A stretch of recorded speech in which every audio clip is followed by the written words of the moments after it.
근데 우리는 100만 특례시거든요. 훨씬 더 많은 수십 개의 또 추가적인 특례 사무가 지금 주어져 있는데 이 모든 사무들이 사라집니다. 자치구에서는 그런 사무를 수행할 수가 없습니다. 통선이라고 하는 부분에서 부각이 된 만큼 국토 균형 발전이라고 하는 총체적인 차원에서 공론화가 돼야 될 것 같고, 국민들이 주체가 돼서 이 문제를 수많은 이해관계자들과의 그 협의를 통해서 뭔가 합의점을 찾아내는 그런 과정들이 좀 필요하다고 생각을 합니다. 더 좋은 동네를 찾아서 엑시트, 이사 가는 사람들이 있고, 내 동네를 지키기 위해서 소리를 내는 사람이 있다.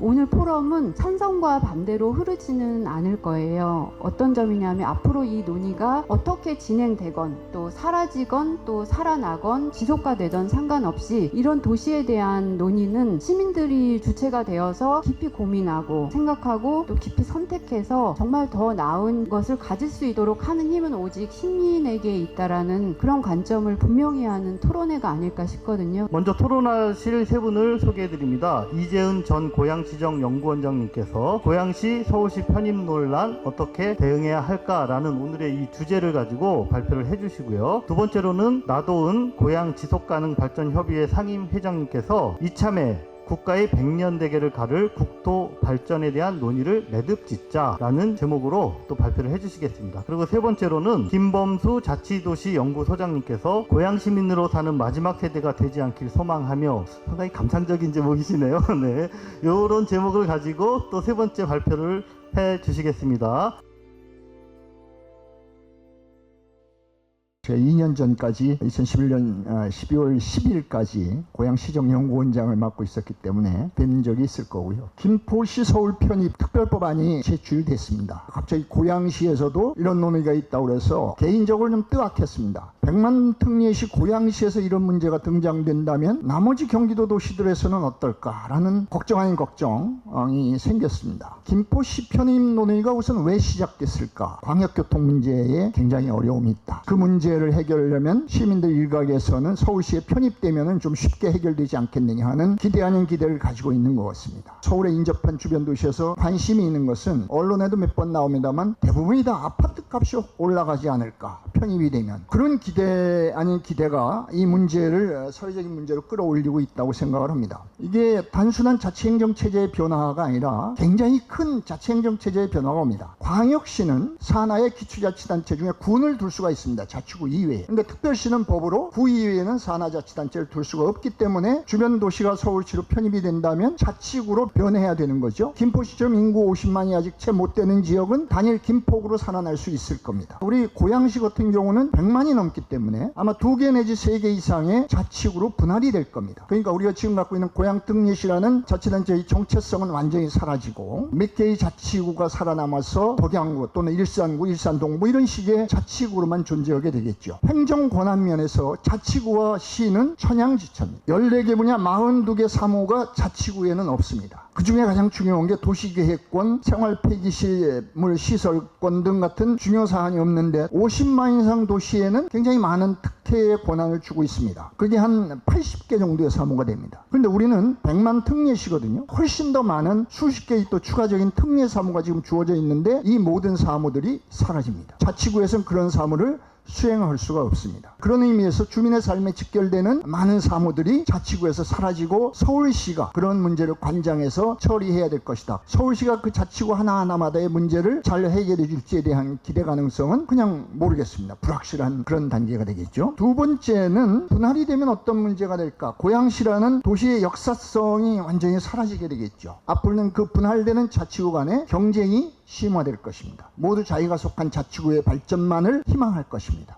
재정제도가 완전하게 바뀝니다. 지금 고양시의 특례시는 예산이 3조 4천억, 강남구의 예산이 1조 2천억 밖에 안 됩니다. 3조 4천억 정도의 통합된 재정을 쓸 수 있는 고향 등례시가 2개 내지 3개의 자치구로 전락되면은 예산이 크게 축소될 겁니다. 고양시는 여러분들이 내는 지방세 세목이 5개 종류가 있는데 자치구로 내려가면 2개밖에 없습니다. 재산세와 등록면에서 2개밖에 없는데 그동안 우리가 100% 걷어서 우리가 쓰던 돈들, 재산세, 지방소득세, 자동차세, 담배소비세, 주민세 이 중에 재산세만 남고 나머지는 다 4개는 없어지고요. 도세로 되어 있던 등록면세가 시세로 들어오는데 그건 규모가 그다지 크지 않습니다. 재정 규모가 축소된다는 것은 자치구가 주민들의 희망에 따라서 시행할 수 있는 사무의 영역이 줄어든다는 뜻이기도 됩니다. 그런데 이제 반대쪽으로 만약 우리가 서울시로 편입이 된다면 어떤 변화가 있을까? 아파트 값이 올라갈 거라고 기대한다면 그거는 아주 정확하게 재산세 부담이 크게 늘어날 것이다. 통합에 의해서 부동산 값도 올라가고 여러 가지 조건이 좋아진다는 걸 전제로 한다면 주민들은 세금을 더 낼 각오도 함께 하셔야 될 거라는 말씀을 간략히 드립니다. 특례시가 분해돼서 자치구로 변하면 어떤 문제들이 나올까? 주민의 지방자치 역량이 아주 현저하게 축소될 것입니다. 편입이 되면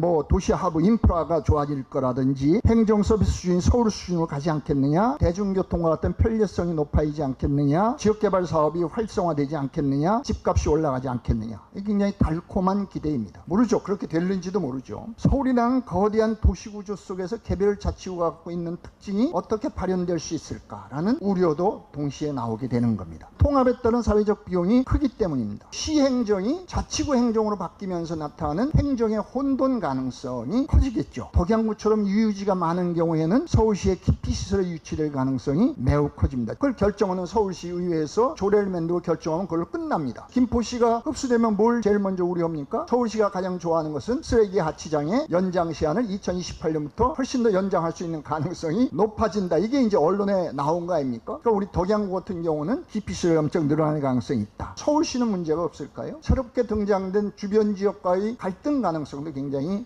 늘어날 겁니다. 각종 쓰레기 매립장 하수처럼 같은 기피시설이 도움이 된다고 하는데 반대쪽으로는 그런 거에 따른 사회적 충돌을 어떻게 서울시가 해결할 것인가 하는 문제가 있고 한국 경제가 갖고 있는 근본적인 문제에서 서울시가 자유로울 수 있을까 하는 겁니다. 1960년대 이후 고도성장 과정에서 서울 1극 집중이 대한민국의 가장 큰 지속가능 발전을 저해하는 요소로 되어왔고 이미 20여 년 이후 노무현 정부 이후 국가운영 발전 정책이 여야를 떠나서 모든 정부의 공통적 정책으로 이루어지고 있고 현 정부에서도 바로 이런 논의가 되던 그날 반대쪽에서는 지방시대위원회에서 국가운영 발전 종합계획이 발표됐습니다. 근데 반대쪽에서는 전혀 그거와 다른 방향성을 제시하는 이런 문제가 제기됐다는 거죠. 그럼 이 정부가 추구하는 국가운영 발전이나 지속가능 발전의 기본 계획은 어느 방향성을 갖고 있느냐 하는 겁니다. 수도권 1극 집중의 문제를 해결하면서 비수도권에서 지방 소멸 가능성이 있는 지역들을 발전시킬 것인지 아니면 그것을 도외시하고 서울시만의 발전을 추구할 것인지에 대한 문제는 온전히 통합 문제를 안고 있는 분들이 해결해야 될 문제라고 생각이 됩니다. 여론이 커지니까 메가시티 문제를 들고 나오는데 이 메가시티 문제는 제가 연구원장이었을 때 우리 연구원에서도 연구를 했었습니다. 그러니까 메가시티 문제는 세계적인 추세죠. 그런데 그 메가시티의 문제는 전혀 우리하고는 다른 통합을 통해서 이루어지는 게 아닙니다. 주변에 밀접한 관련이 있는 도시들의 상호 연계성, 네트워킹을 심화시켜서 한 1000만 정도를 만들고 국가 경쟁력이나 지역 경쟁력을 높여보자는 것이 메가시티론의 근본적인 내용입니다. 행정통합하고는 전혀 방향성이 다르다는 거죠. 거창한 국가 발전 계획으로서의 메가시티나 메가리전의 문제라면 방향을 잘못 잡았다. 그 다음에 나온 말이 부산 지역도, 대구 지역도, 광주 지역도, 때로는 충청 지역까지 메가시티를 하겠다고 나옵니다. 그거는 전 방향성이 틀리지 않다고 봅니다. 그런 문제를 우선하지 않고 다른 쪽에서 서울에서 이런 문제를 얘기하는 조금 방향성이 잘못된 거 아니냐는 그런 생각을 갖습니다. 자치분권에 관련된 문제랑은 또 다른 문제입니다. 그건 뭐냐 하면 20년 동안 자치분권 계획을 해왔는데 별다른 진전이 없습니다. 중요한 권한은 다 중앙정부가 갖고 있고 그 다음 중요한 권한은 도가 갖고 있고 그 다음 시시껄렁한 권한만 시군에다 주고 있는데 이걸 반대로 만들어 놓는 것이 지방행정체제의 개편이지 행정구역 통합을 통해서 광역화하는 것이 자치분권은 아니다. 온전히 이 모든 문제는 고양 시민이 결정하셔야 될 겁니다. 과연 고양 시민들은 어떤 선택을 하실지. 부동산 가격 상승 효과에 기대해서 지역의 정체성을 훼손하고 주민의 자치 역량을 후퇴시키는 행정체제 개편에 동의할 것인가? 아니면 100만 도시 특례시로서의 정체성을 더욱 공고히 하며 지속가능한 지역사회를 만들어갈 것인가? 온전히 고양 시민들의 선택이라고 생각을 합니다. 시민사회의 민주역량이 건강하게 발전해왔던 고양시의 지난날을 비추어 보면 전 답은 정해져 있다고 봅니다. 정치권에서도 미래지향적 발전 전략으로 경쟁해 주기를 희망하면서 제 발표를 마치겠습니다. 고맙습니다.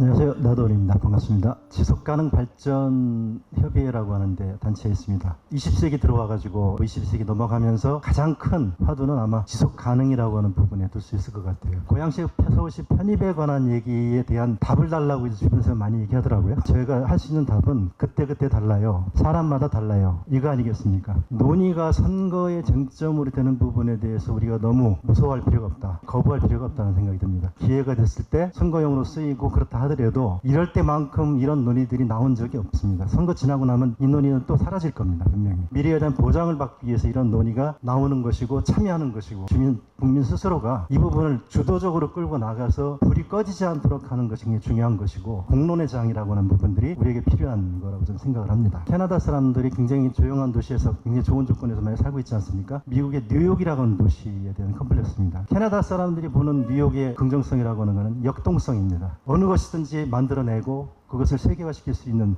장소라는 거죠. 결국은 경기 분도론이라고 하는 것은 민정당부터 시작해서 김영삼, 김동연 진행되어 왔었습니다. 경기 분도론에 대한 부분에서 수도권 통합론이 대별되는 논쟁으로 진행되어 왔었습니다. 오세훈이나 안상수 시장이나 남경필, 김문수 도지사까지 이 논의에 들어와 있었고 그 문재인 정권 시절에 이제 부울경 문제가 논의가 되어 왔었습니다. 해외에서 우리가 지켜볼 수 있는 부분에서 확인할 수가 있는데요. 서울의 관점에서 도시를 흡수하는 방향으로 논의가 돼서는 안 되고 김포와 고양시라고 하는 부분과 서울을 같이 연계해서 봐야만이 메가시티라는 부분을 얘기할 수가 있다고 좀 볼 수가 있습니다. 수도권과 그 비수도권의 문제가 있습니다. 비수도권 내 중심도시가 과연 서울시와 같은 역할을 할 수 있느냐 하는 문제가 있거든요. 비수도권의 메가시티론의 서울 역할을 할 수 있는 부분에 많은 기능들이 서울로부터 많이 이양이 된 전제 위에서 각 지방의 메가시티론이라는 부분을 같이 논의를 할 수 있다고 생각을 합니다. 그런 부분이 전혀 전제가 되지 않고 서울의 편입과 관련돼서 서울을 확대시키는 부분에 고양시가 과연 그 안에서 어떤 역할을 할 건가, 어떤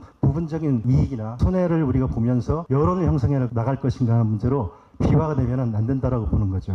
수도권 통합이나 경기 분도론 모든 부분에 있어서 중요한 거는 생활권의 어떤 불일치 문제 아니겠습니까? 서울과 고양이 합쳐진다고 했을 때 과연 교통 문제가 해결이 될까요? 합쳐진다고 해서 얻어지는 이점들이 그렇게 많지는 않을 거라고 아까 이제 그 원장님께서 말씀하셨던 것 같고 이 부분에 대해서는 총선이라고 하는 부분에서 부각이 된 만큼 국토 균형 발전이라고 하는 총체적인 차원에서 공론화가 돼야 될 것 같고 국민들이 주체가 돼서 이 문제를 수많은 이해관계자들과의 그 협의를 통해서 뭔가 합의점을 찾아내는 그런 과정들이 좀 필요하다고 생각을 합니다. 총선 이후에도 이런 쟁점들이 발전돼 나가고 그동안에 쭉 얘기해왔던 수도권으로 몰리는 지방의 소멸이라고 하는 부분들을 같이 병행해서 문제를 해결을 해 나가야지 그렇지 않고서는 선거의 쟁점으로 정치권의 먹이로 전락할 가능성이 높다라고 좀 봅니다. 독일이 주도했던 두 가지 사례가 있습니다. 여기서 좌우의 정치그룹 3,000개를 모아서 일주일간 보이테스바흐라는 소도시에서 치열한 회의 끝에 우리가 잘 알고 있는 민주시민 교육에 관한 내용을 합의를 이끌어냈습니다. 집중적인 과정과 3,000개의 회의 주체가 일주일간 합의를 이끌어낼 수 있는 그런 과정들이 국민의 힘이라고 보는 거고 국민의 모아진 힘이 사실은 사회를 발전시킬 수 있는 결과를 만들어낼 수 있다고 생각을 합니다. 두 번째 같은 경우는 전쟁을 치르고 서로 간에 살상이 있었던 프랑스와 독일이 공동의 역사 교과서를 만드는 작업을 했습니다. 집필 과정을 3년 동안 진행하고 논의를 하면서 교과서를 만들었습니다. 서울과 비서울, 수도권과 비수도권 이런 문제에서 호남권이나 영남권이라든지 이런 지역 감정까지 감안해가지고 많은 갈등들이 있는 이런 사회가 과연 그런 합의를 얻어낼 수 있는가 하는 의문은 독일과 예를 들어서 프랑스 사회적 합의를 만들어가는 과정을 성공한 사례를 본다 그러면 충분히 가능하다고 저는 보고 있습니다. 저는 개인적으로 도를 없애자는 입장인데요. 도를 없애자고 얘기가 나오면은 사실 경기 분도 얘기도 없어지는 거죠. 생활권이 얼마큼 안정될 수 있게 우리 도시가 발전돼 나가고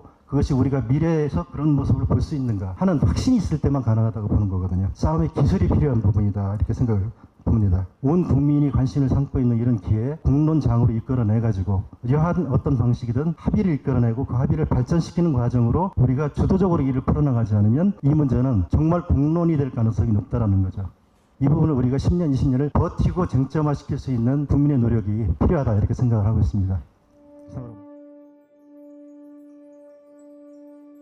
저는 민주주의 정치 관점에서 좀 말씀드리려고 합니다. 최근 인구 변화 관점에서 보니까 생각보다 고향 도시 정체성이 많이 약화되고 있지 않는가 그런 생각이 들었습니다. 과연 이런 상태로 계속 가게 된다면 서울특별시의 편입 그대로 진행될 것 같다, 할 수 있겠다, 이런 생각도 해봤습니다. 제 빨간 표시 보면 89만 4,009명이라는 것이 10년 동안 고양시에 들어오신 분들이거든요. 약 90만 명이 들어온 거죠. 그 다음 걸 한번 보여주시면 80만 명이 이제 전출이 된 겁니다. 그럼 이거를 연결해서 보면은 80-90% 인구가 바뀌었다고 볼 수 있는 거죠. 거의 이제 고양시에 이렇게 오랫동안 살고 있는 분들은 한 10만 명 내외, 한 20만 명 내외 요거만 되지 않을까. 도시 정체성이 이제 없는 분들이 많겠다, 이런 생각을 하게 된 겁니다. 은평구에 사는 분들이 옛날엔 고향 시민이었는데, 고향 군민, 긴 은평구 소개 중에서 딱 한 줄목 73년도에 했다, 그 내용만 들어가 있더라고요. 고향이란 역사가 소멸되고 없어지는구나, 이런 걸 좀 느꼈습니다.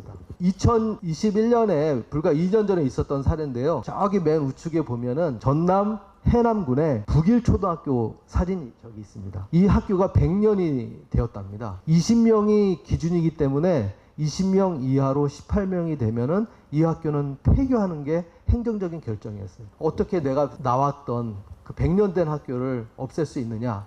그래서 이분들이 이제 나선 거죠. 주민자치위원회가 나서서 서울에서부터 오신 분들에게 집도 주고 리모델링해서 일자리도 알아주고 이제 이런 노력들을 막 했습니다. 50명 이상이 이주를 하고 200명 엄마까지 해서 이렇게 이주를 해가지고 북일 초등학교도 학교가 살고 중학교도 살고 이런 공동체가 됐다고 합니다. 이게 허시먼이라는 굉장히 유명한 사회학자가 얘기한 것인데요. 공동체 위기가 처하게 되면 더 좋은 동네를 찾아서 엑시트, 이사가는 사람들이 있고 내 동네를 지키기 위해서 소리를 내는 사람이 있다. 근데 밖으로 나가는 사람들, 그런 사람들은 경제적인 가치를 위해서, 우리가 상품 A 상품 살다가 이게 안 좋으면 B 상품 살잖아요. 경제적인 관점에서 보면은 더 좋은 곳으로, 더 좋은 도시로, 그러면 그 공동체는 해체하고 없어지는 거죠. 내 동네를 내가 지키는 거예요. 보이스를 내고 그런 사람들이 모여있는 곳이 내 도시를 갖는 시민이 되는 것이고, 고향에 살아도 상관없고 운정에 살아도 상관없고 그런 분들이 다수예요. 그런 분들에게는 이 말, 아파트 가격, 경제적 가치가 최우선이 될 수 있어요. 북일초등학교 100년 학교가 폐교되려고 할 때 그것을 지키려고 했던 주민자치위원장님하고 그분들 설득하고 주민들을 설득한 결과 그분들은 100년 된 학교를 폐교시키지 않고 가줄 수 있는 혜택을 얻은 거죠. 남아있는 건 이 도시에 살아왔던 10%의 사람들인 거거든요. 똑같은 질문이 우리한테 주어지는 것 같습니다. 고양시라는 이 도시를 가질 수 있는 자격과 노력을 할 것인가. 그래서 이 토론을 통해서 멋진 고향 도시를 가줄 수 있는 시민들 시점이 됐으면 좋겠습니다. 이상으로 마치겠습니다.